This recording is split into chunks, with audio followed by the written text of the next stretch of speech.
Hi, this is Pastor Stephen Browers from Emmanuel Lutheran Church coming to you today with a devotion.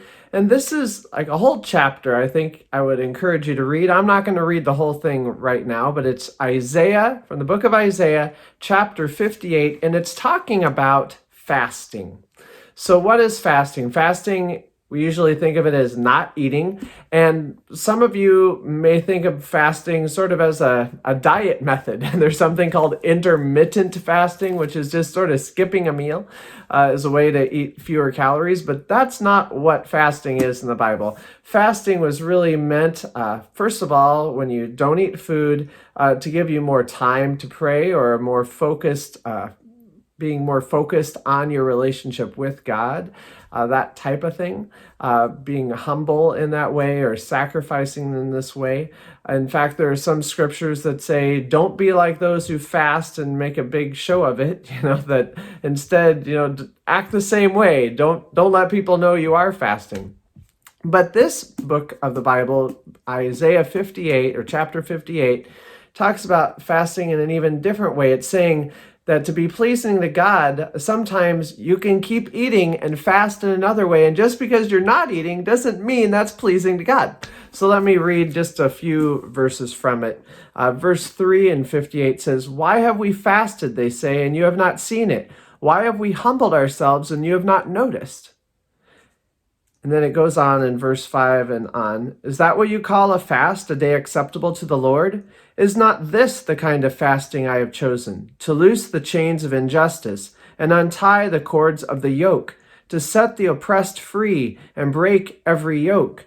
Is it not to share your food with the hungry and to provide the poor wanderer with shelter? When you see the naked, to clothe him and not to turn away from your own flesh and blood?" So as you see, fasting for God meant more than just not eating.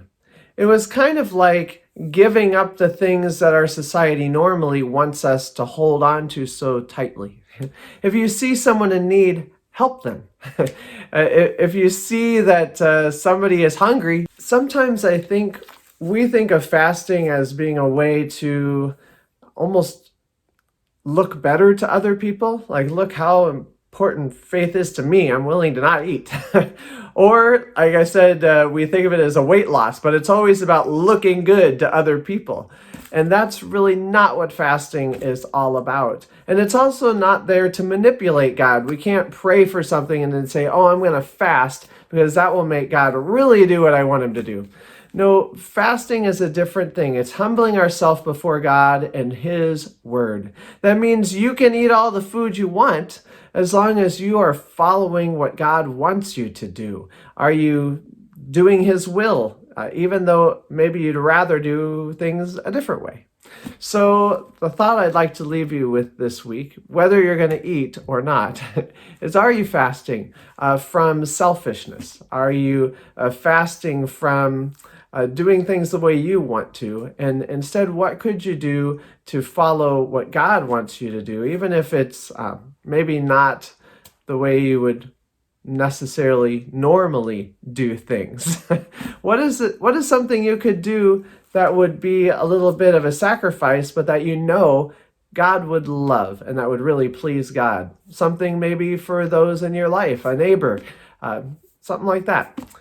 Sometimes we have to fast on a Saturday night from staying up too late so that we're ready to go on Sunday morning to get to church. And since I'm on that subject, church is at 8:30, contemporary service, 10:30 traditional service. We'd love to see you there, or you can watch us on Facebook Live. Of course, we love to see people on there as well, because sometimes you don't feel well or the weather's not so good, and it's wonderful to worship with you. But we'd love to see you in person, of course. So God bless you and have a wonderful week.